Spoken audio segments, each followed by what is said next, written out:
Coucouille et bienvenue dans Studio Parlons, le podcast de Studio Pardon.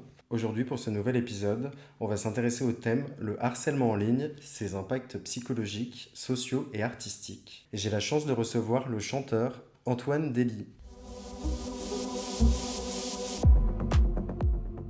Mais dans un premier temps, est-ce que tu peux te présenter pour nos auditeurs? Je sais que tu as été dans The Voice. Un jour, j'avais 16 ans, j'ai participé à The Voice Belgique. Parce qu'en fait, j'avais des connaissances qui avaient participé l'année d'avant. Et je m'étais dit, oh, je vais m'inscrire comme ça, par hasard. Alors que je voulais même pas spécialement faire de la musique dans ma vie, hein, de manière professionnelle. J'ai fait les auditions et personne s'est retourné. Mais j'y suis retourné l'année suivante. Je suis allé en quart de finale dans l'équipe de Chimène Badi. Donc ça, c'était en 2015. Tu as fait un premier essai The Voice Belgique, ça ne marche pas. Voilà. Tu fais un deuxième essai The Voice Belgique. Belgique toujours, ça fonctionne jusqu'en quart de finale. C'est pour ça que tu as fait un duo avec Chimène Badi. Il fait beau dans mes rêves. Oh, faut-il que je me lève? Puis ça fait 10 ans que je la connais, c'est devenu même une amie. Chimène, on t'aime. Ah ben complètement. Bah oui, on a fait un duo sur mon album, un duo sur son album. J'ai écrit une chanson aussi sur son dernier album, Gospel and Soul, La Voix et l'âme. On a toujours gardé contact, j'ai fait ses premières parties à l'Olympia. J'ai chanté avec elle aux Folies Bergères, au Grand Rex cette année aussi. Donc voilà, on est toujours resté en contact. Et donc ça, après The Voice Belgique quart de finale, tu décides de faire The Voice France? Bah non, pas tout de suite parce que ça c'était en 2015. Je dois faire des études parce que mes parents me disent qu'il faudrait faire des études. Ils m'empêchent pas même de faire le conservatoire en musique ou en théâtre, mais moi je me sentais pas prêt. Je n'avais pas l'impression d'avoir la maturité je me sentais pas prêt à ce moment-là, à 18 ans, pour en faire mon métier, pour faire ça de manière professionnelle. Il se fait que dans mon école secondaire, mon lycée, il y avait une école normale pour devenir instituteur. Et donc je me suis dit, oh tiens, c'est pas une mauvaise idée. J'ai fait mes études, toutes mes années, pour être instituteur primaire. Et j'ai obtenu mon diplôme, d'ailleurs. Je suis officiellement instituteur primaire. Donc t'aimes bien t'occuper des enfants? Finalement, être devant une classe, c'est comme être sur scène. Hein. On nous disait toujours, quand vous arrivez devant la porte de la classe, vous laissez votre valise avec tous vos problèmes à l'entrée. Et c'est pareil quand on monte sur scène, au final. Donc, moi, j'adorais ça. Après, j'avoue qu'il y a plein d'aspects du métier qui me déplaisait. Je comprends tous les professeurs qui galèrent. Enfin, c'est pas un métier facile. On n'est pas spécialement bien soutenu par la société en général. Et même par l'éducation nationale ou... Voilà, c'est très très compliqué à gérer. On a les parents sur le dos. En fait, c'est les qu'il élèves sur y a le une dos. pression énorme des failles de la société ou des failles parentales qu'on remet sur les professeurs, en fait. Mais de toute façon, c'est comme ça dans beaucoup de domaines de la société. Et voilà, pas facile. Donc, est-ce que je pourrais faire ça toute ma vie, être instit? Non. Mes parents m'ont dit, bon, maintenant, tu as un diplôme. Maintenant, fais ce que tu veux. Et je me suis dit que j'allais m'inscrire au conservatoire en chant. Et il y a une section pop qui s'est ouverte à Namur, en Belgique. Je me suis inscrit là-bas. J'ai fait les examens d'entrée et tout. J'ai été pris.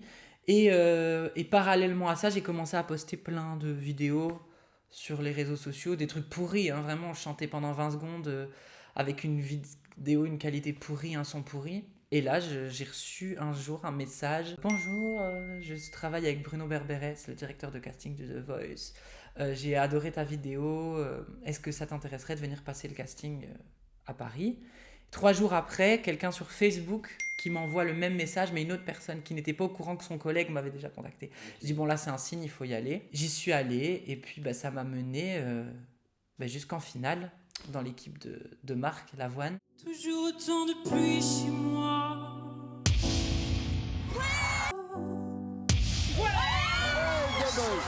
La classe moyenne manque l'os. Je cherche une beau, il fait beau.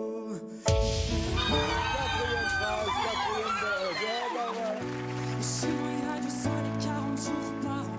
On peut passer la plupart de l'année à l'attendre. Je regardais par la fenêtre enfermé dans ma chambre. Je priais pour la fin de la verse et aller faire la rampe. Je connais le bruit de la pluie et l'odeur du béton mouillé. Si je suis parti, c'est parce que j'avais peur de rouiller et tremper. J'aurais jamais pensé que le mauvais temps finirait par me manquer. Oh Waouh. Et là, t'as quel âge quand tu fais The Voice France? Et là, c'est 5 ans plus tard. Donc 18 plus 5. 23. Bravo. Meilleur instit que moi. Justement, tu finis en finale. Donc, tu étais avec Marc. Marc Lavoine. Il est sympa?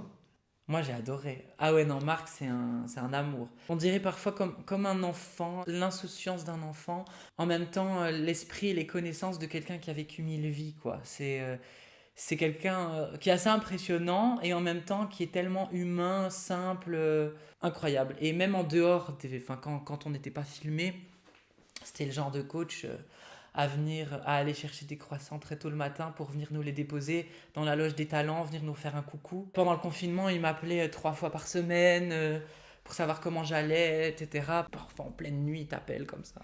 Allô Marc, mais c'est la nuit.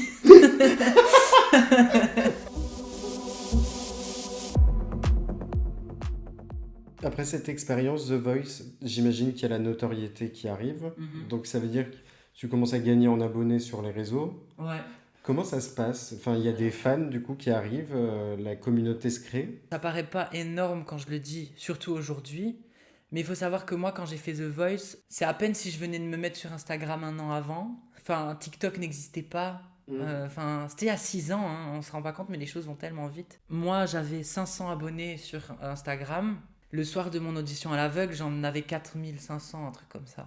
Et puis, j'en ai pris, je crois que je devais en avoir, 15 000 à la fin de la saison. C'est assez impressionnant au départ, même que les gens te reconnaissent. En Belgique, moi, ça a été assez gros parce que j'étais le petit Belge. Qui montait à The Voice France. Ouais, quand il y a un Belge qui réussit en France, il y a ce côté chauvin qui ressort un peu. J'étais beaucoup reconnu là-bas.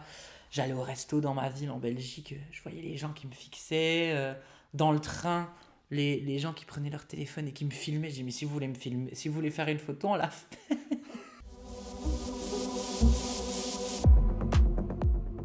Comment arrive le harcèlement et les critiques? J'ai sorti plusieurs singles. Un premier single qui s'appelle 10 mois, qui a été beaucoup diffusé en radio en Belgique. Il s'est passé plein de choses autour de moi là-bas. Puis j'ai sorti un deuxième single, Peter Pan, avec mon album. Et puis, quelques mois plus tard, je sors un autre single qui s'appelle Androgyne, où là, fatalement, j'affirme un peu autre chose de ma personnalité. Et c'est là que ça a commencé à devenir un peu... que c'était pas trop sympa, quoi, que les gens ont commencé à critiquer la manière dont je m'habillais, dont je me comportais. C'était pas normal, hein. Mais j'arrivais encore à gérer et finalement la quantité d'amour que je recevais était restée plus grande, plus importante que la haine que je recevais. Donc là, ça allait encore. Quand est-ce que tu as atteint ce point de paroxysme de haine? C'est quand j'ai participé au Grand Prix de Formule 1. Alors moi, je ne pilotais pas. C'était le Grand Prix de Formule 1 en Belgique, à Spa-Francorchamps. Ils m'ont proposé de chanter l'hymne national belge, la Brabançonne. Et donc ils m'ont dit, on t'a choisi parce que t'es quelqu'un d'original, tu représentes des choses qu'on adore, et on adore ce que tu fais, ta voix, le personnage. Parce que bon, je ne suis pas un personnage, je suis moi-même. Mais c'est quand même un personnage, quoi. Je sais que je suis... Solaire. c'est gentil de le dire, mais si je m'observe moi-même, je vois que bien que je suis bizarre, mais c'est très bien, on adore. Vaut mieux être bizarre. Exactement. Pardon. Et ils me disent donc qu'on aimerait bien faire quelque chose de différent. D'habitude, l'artiste qui chante l'hymne national vient le chanter a cappella, etc. Là, on aimerait bien créer un show autour qui va même durer 15 minutes avant l'hymne national, où il y aura une parade avec des danseurs, une acrobate qui sera attachée à un ballon qui flotte dans les airs et tout. Tu vas avoir une grande cape de 12 mètres, ça va être le drapeau belge. Lady Gaga. Incroyable, quoi. À l'américaine. Le roi, la loi, la liberté.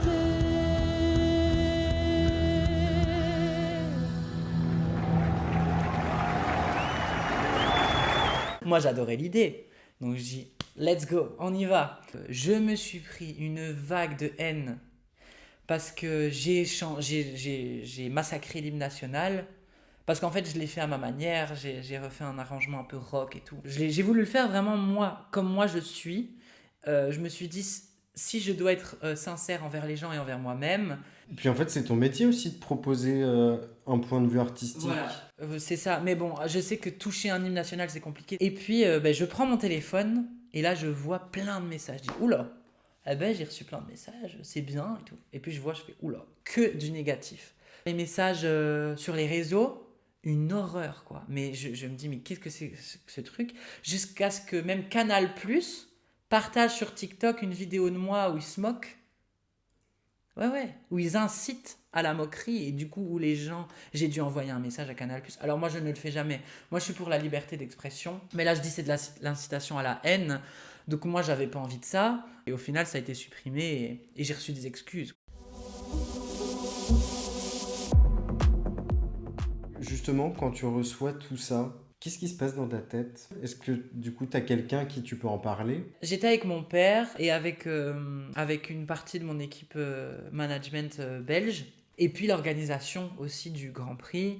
Tout le monde était choqué. Hein. Et je crois que sur le moment, personne n'a compris ce qui se passait réellement. Et le jour même, on n'avait pas même pas encore compris l'ampleur. Ça dure encore aujourd'hui.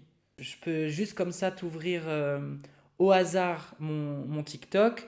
Je vais dans les messages, dans les demandes. Le premier message que je reçois, c'est regarde, voilà, sale fils de pute, ta prestation de merde en F1 m'a gêné à mort. Voilà. Donc ça dure encore aujourd'hui. Donc c'est vraiment un truc qui, je pense, va me suivre toute ma vie, quoi. Moi, je suis fière de ce que j'ai fait, je suis content. Si je devais le refaire, je le referais.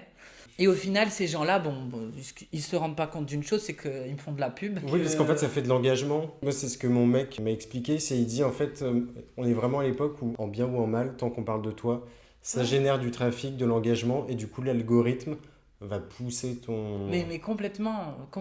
Et puis, après, j'aurais souhaité que ça ne m'arrive pas, évidemment, de vivre tout ça, parce que c'est pas facile. J'ai dû aller porter plainte, j'ai dû beaucoup en parler. C'est parfois compliqué d'en parler aussi. Aujourd'hui, j'arrive à prendre du recul, mais parfois, ça me demande d'aller, de replonger dans certaines choses qui sont pas simples, d'aller revoir certains messages qui sont juste horribles, hein, parce que j'ai quand même eu des menaces de mort, on a menacé ma famille, et puis même on menace, pas que moi, on menace aussi toute une partie de la société, quoi. Oui, de ce que tu représentes, des en fait. minorités, Enfin, il y a des gens qui me disent, ouais, mais il faut pas leur répondre, il faut les laisser, c'est des cassos et tout. Je dis, mais vous ne vous rendez pas compte de qui envoie ça? T'as des directeurs d'école. Un jour, j'ai reçu un message homophobe horrible. Je suis allé voir sur Facebook le profil de la personne, un CPE. Et lui, il m'envoie des messages de haine sur les réseaux sociaux. C'est quand même... Voilà, ça pose question, quoi. Tu te dis, s'il a des enfants qui vivent de l'homophobie, il va clairement pas les aider, en fait.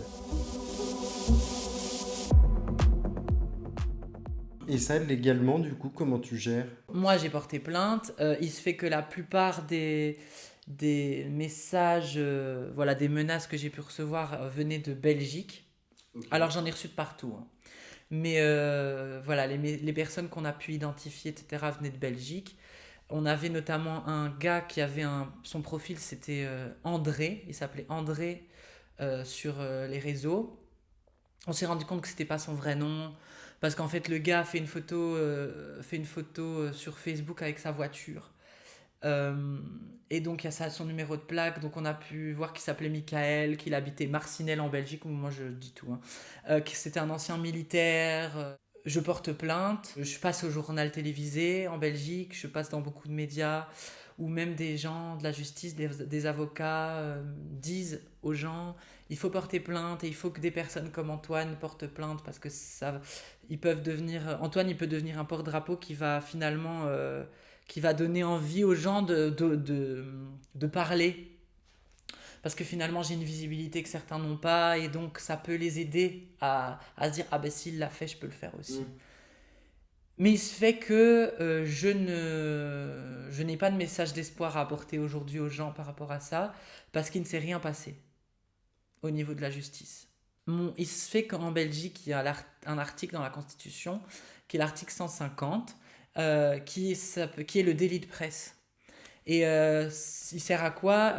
Au départ, c'est bien, parce que c'est un article qui permet justement à la presse d'avoir une certaine liberté. C'est la liberté d'expression, la liberté de la presse. Mais il se fait que quand tu es une personnalité publique en Belgique comme moi, ils considèrent ça comme un délit de presse parce que c'est public. Quand c'est un délit de presse, ça ne passe pas au tribunal correctionnel, mais ça passe directement en cour d'assises.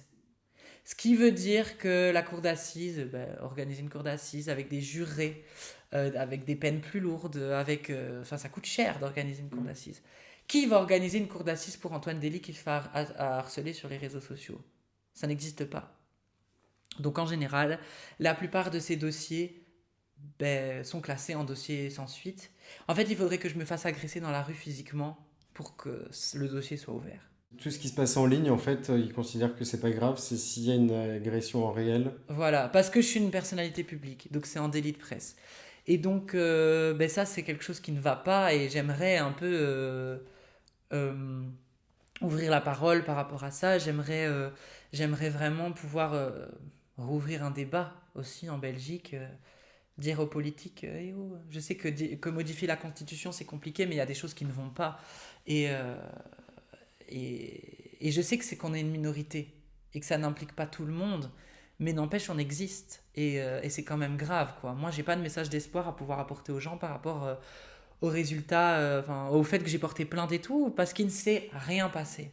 La seule chose que je peux faire aujourd'hui, c'est en parler dans des médias, comme ici, sur les réseaux sociaux, ou dans mes chansons. Et donc, éduquez vos enfants et éduquez-vous vous-même à plus de bienveillance. Ouais, j'ai envie de dire, éduquez vos enfants. Les enfants, éduquez vos parents aussi.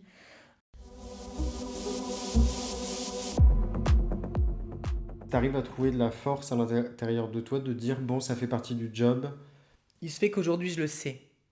Donc, je me prépare. Je suis en mode, bon, je sais que ça va arriver. Je vais pas tout lire. Et puis aussi, aujourd'hui, je me bats contre ça. C'est que ces gens-là, finalement, ils se rendent pas compte, mais leurs propos, je les utilise pour faire, pour faire des campagnes contre le harcèlement, contre la haine, contre l'homophobie, contre... Toutes les phobies, ouais. Voilà. On est plein d'artistes à vivre, à recevoir finalement cette haine sur les réseaux ou dans la vraie vie, et donc on n'est plus surpris. Je sais que bientôt je vais réapparaître, il y a des choses dont je ne peux pas encore parler, mais ça va venir. Je sais que je vais encore m'en prendre plein la gueule, et je ne serai pas surpris.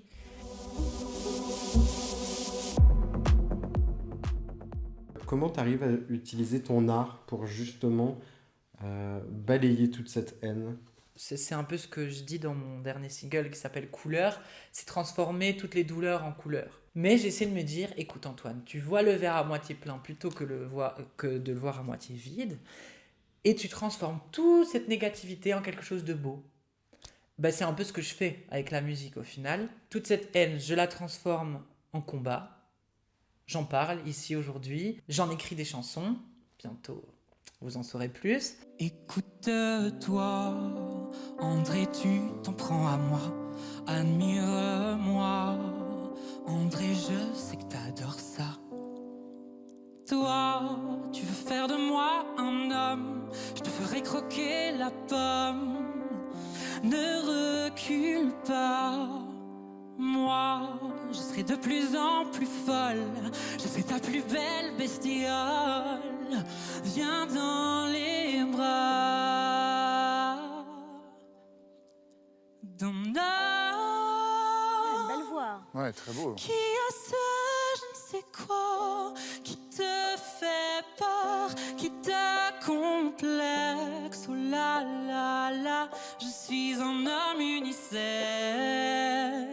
Moi je suis un homme d'un autre format, un peu too much, un peu burlesque. Oh là là là, un homme unisexe.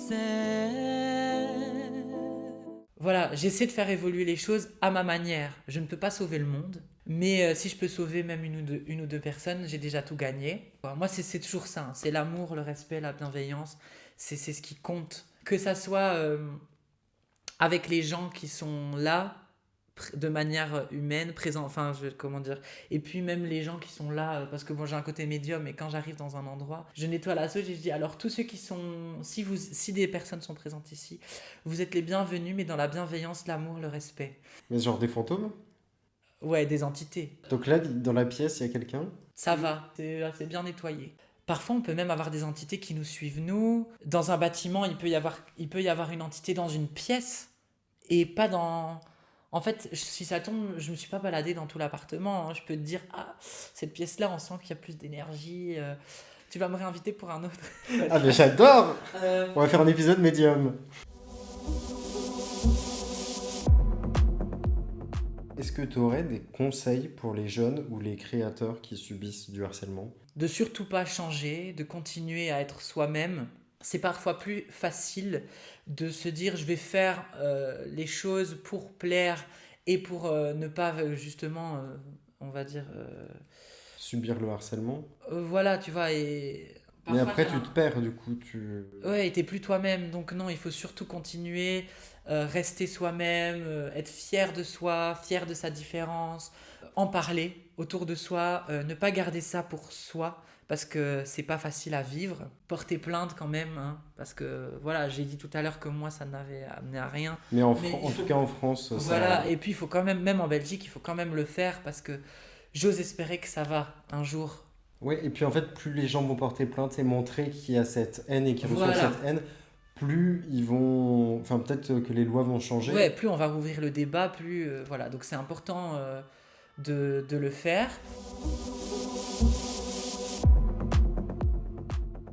Toi, tu es suivi par un ou une psychologue et psychiatre, justement pour tout ce qui est santé mentale. J'avais une psy, j'avais une thérapeute. J'ai pas eu l'impression que ça me convenait à ce moment-là. Je vais peut-être bientôt reprendre l'hypnothérapie parce que j'ai fait une séance d'hypnothérapie avec une de mes meilleures amies qui est psychiatre et hypnothérapeute. Franchement, c'est fou, hein, comme ça libère certaines choses. Et en fait, l'hypnothérapie, c'est aussi pour libérer ce que tu as dans ton inconscient. Moi, ce qui m'aide beaucoup, je fais des soins énergétiques avec un guérisseur. Je fais sa petite pub, hein. Sur Instagram, c'est Alain Guérisseur. Et il est super. Et on travaille justement tout ça, les chakras, l'énergie, le taux vibratoire, le taux... Enfin, on travaille sur tout ce qui va pas et tout ce qu'on aimerait. Alors moi, je voulais savoir où est-ce qu'on peut te voir en live? Je chante à Paris dans un endroit qui s'appelle Mondaine de Parisot. Les gens viennent dîner, soit ils réservent une table pour dîner sur place, soit il y a le bar aussi où ils peuvent venir. Le lieu, je l'adore, hein, c'est très années 70. Tu t'imagines Serge Gainsbourg en train de fumer là, dans le vieux fumoir avec les canapés en velours, et Yves Saint-Laurent euh, entouré de ses amis à table. En fait, il y a vraiment une ambiance hyper classe, hyper années 70, et où on aime aussi la différence. Je peux être exubérant, voilà. Je suis très fan d'Elton John, Bowie et tout, et là-bas je peux faire tout ça, donc c'est cool. Et bah, du coup, maintenant, on va passer au questionnaire de Proust. Quelle est la chose que tu dirais à ton toi enfant? Tout ne va pas être simple. Écoute-toi, écoute ton intuition, sois toi-même et fais confiance en la vie. Même si tu vas avoir l'impression parfois que ça va être galère et que tu ne vas jamais y arriver, juste vis ta vie et sois fier de toi, quoi. Qu'est-ce que je peux te souhaiter pour l'année 2026? Ben, je dirais de pouvoir continuer à faire de la musique, réussir à atteindre les objectifs que je me fixe depuis des années, parce que c'est vrai que c'est pas toujours facile. C'est quoi? Toi, tu vis de l'intermittence? Je suis intermittent du spectacle grâce au cachet. Mais voilà, ça reste pas simple. Aujourd'hui, enfin, à l'heure où on parle, j'ai pas de label. Alors j'ai la chance d'avoir une équipe management, etc. Mais j'ai pas de label, donc c'est-à-dire que je finance mon projet moi-même, avec aussi un peu l'aide de mes parents, heureusement. Je remercie mes parents, parce que sans eux, je pourrais pas faire tout ce que je fais. Mais c'est pas simple, quoi. Et donc si je pouvais Si ça pouvait, il pouvait se passer quelque chose, si voilà, ce serait génial d'être épanoui à tout point de vue dans ma vie. J'aimerais pouvoir vivre de ma musique. I am manifesting, parce que c'est exactement pareil que toi pour moi. Voilà, je te le souhaite. Hein. Manifesting for both of us. Voilà, on manifeste. C'est bien de faire des trucs comme ça ou c'est une mauvaise énergie? Bah non, pas spécialement. Alors si t'as des mauvaises énergies en toi, moi en général je fais ça pour enlever la mauvaise énergie, mais jamais vers les gens. Hein. On demande les choses, c'est bien de les noter. Moi je note mes intentions et je les mets dans mon petit cristal de roche. Quel serait l'emoji qui décrirait le mieux ton année 2025? Le premier, c'est le sablier. J'ai l'impression qu'au début de l'année, c'était un peu interminable. Je me dis, waouh, le temps passe. Mais en même temps, le temps passe pour une bonne raison, parce que les choses sont en route. Il y a plein de choses qui sont en train de se construire, même sans que je m'en rende compte. Les choses arrivent. Il faut juste être patient. C'est un peu la carte, les deux cartes du pendu et de l'ermite dans le tarot de Marseille. C'est le côté l'introspection pour réussir un peu à arriver à l'étape suivante et pouvoir faire plein de choses après et d'atteindre ses objectifs. Et le deuxième emoji, ce serait le soleil, parce que c'est un peu ce qui arrive là en ce moment par rapport aux rencontres que je peux faire, par rapport à ce qui m'arrive aussi professionnellement. Le soleil, c'est quelque chose qui est qui représente bien mon état d'esprit actuel. Alors moi, ce serait quoi? Peut-être la flamme, parce que je l'avais un petit peu perdu au début d'année. Mais toujours en rapport avec ce podcast, l'impression d'être nul, de faire un truc qui est déjà fait ailleurs, de pas vraiment connaître sa légitimité en se disant est-ce que je suis vraiment... C'est toujours comme ça. C'est bien aussi de... Le doute, il faut pas toujours douter, il faut être sûr de soi, mais le fait de douter, ça te fait grandir aussi. C'est ce qui fait que tu es intelligent et que tu fais tout pour faire toujours mieux. Là, du coup, je me sens beaucoup mieux maintenant, donc... Bon, mais génial. Je suis arrivé au bon moment. C'est ça. Tes bonnes énergies sont arrivées. Et j'ai des bonnes énergies devant moi aussi, donc c'est super. Sinon, je l'aurais ressenti. Tout va bien, je vous rassure. La qualité que tu préfères chez un homme? C'est la sensibilité, la spontanéité, le fait d'exprimer, de communiquer. La sensibilité. Pour moi, c'est important de pouvoir exprimer ce qu'on ressent, de pouvoir... je trouve ça touchant, en fait. Je crois que finalement, les plus belles relations, c'est celles qui sont peut-être parfois les moins évidentes. Les gens qui sont complètement opposés, qui se ressemblent pas à la base, mais au final, tu te dis waouh, y a un truc qui se complète et qui fait que on se ressemble pas, mais ça fonctionne, quoi. Je ne supporterais pas d'être avec quelqu'un qui est comme moi, exactement. Tu dirais c'est quoi ton principal défaut? L'intensité, le fait d'être très intense, l'hypersensibilité, ça pourrait être mon plus grand défaut et ma plus grande qualité. Ça dépend du point de vue, en fait. Ça dépend du point de vue. C'est-à-dire que je suis tellement intense que ça peut faire peur. Et en même temps, je suis tellement intense que tu sauras directement ce que je pense et ce que je veux, quoi. Ouais, je crois que ça pourrait être mon plus grand défaut et ma plus grande qualité. Et toi, du coup? Principal défaut, je dirais mon impatience. Et ma plus grande qualité, je crois que j'ose. Tu vois, j'ai une idée, bon, bah on le fait. Si ça marche pas, parce que bon, jusqu'à maintenant, c'est vrai que tout ce que j'ai fait n'a pas vraiment marché, mais ça ne m'empêche pas d'oser et d'y aller. Ouais, puis de savoir en fait là où j'ai envie d'aller. Bah, c'est bien. Qu'est-ce que tu apprécies le plus chez tes amis? Leur folie, quoi. Juste le fait qu'ils soient comme ils sont, différents. On peut pas dire, les amis d'Antoine, ils sont tous pareils. On comprend pourquoi ils sont tous amis ensemble. Non. Mes amis, ils sont tous différents. Je les aime chacun pour qui ils sont. Ils font pas tous de la musique. Ils sont dans des milieux différents. Ils ont des caractères différents. Ils ont des missions de vie différentes. Ils sont tous différents. Et c'est ça que j'aime bien, en fait. Dans quel pays tu désirerais vivre? Bonne question. Parce que moi, j'ai toujours eu soif d'aller ailleurs, de découvrir plein de choses. Quand j'étais en Belgique, je voulais venir vivre à Paris. Il y a pas longtemps, je me suis dit, je rêve du Québec, Montréal et tout. J'y suis jamais allé, mais j'ai trop envie de découvrir, d'y aller. T'es plutôt team France ou team Belgique? J'adore la France et j'adore la Belgique. Ça dépend pourquoi. Moi, je viens de Belgique, c'est mon pays de cœur et tout, et en même temps, je suis bien en France. J'ai été un peu adopté par la France, donc je suis trop bien ici aussi. J'ai plein d'amis français. Mais il y a des vraies différences. Du coup, quand tu arrives en France avec ton background Ouais. belge, est-ce que tu te sens complètement Ben, perdu ou pas? si je dois te dire, je dois préférer la France pour certains points. La sécurité sociale, c'est beaucoup mieux en France. France Travail, Pôle Emploi, c'est beaucoup mieux en France. Quand les Français disent on est dans la galère, je comprends, mais à côté de la Belgique, c'est rien, tu vois. Par exemple, moi en tant qu'artiste, L'intermittence, par bah, exemple, quand c'était le confinement, à un moment, j'ai pas pu travailler. Et du coup, la France m'a donné 80% de ce que je devais gagner sur le calendrier qui avait été établi au début de l'année, le calendrier avec les dates où je devais prester. Et donc j'ai quand même gagné ma vie, alors qu'en Belgique, on a dit aux artistes, on comprend que vous soyez frustrés de ne pas pouvoir monter sur scène, mais vous inquiétez pas, un jour. Et on dit, oui, on est frustré de ne pas pouvoir monter sur scène, mais on est frustré de ne pas pouvoir bouffer, payer notre loyer, payer les factures, enfin ça aussi, quoi. Il y a des points sur lesquels je préfère la Belgique, d'autres points sur lesquels je préfère la France, quoi, ça dépend un peu. Donc en fait, il faudrait un pays qui mixe le meilleur des deux. Ouais, mais moi c'est ce que je fais un peu déjà du coup. Je suis un peu citoyen français, belge, européen, citoyen du monde.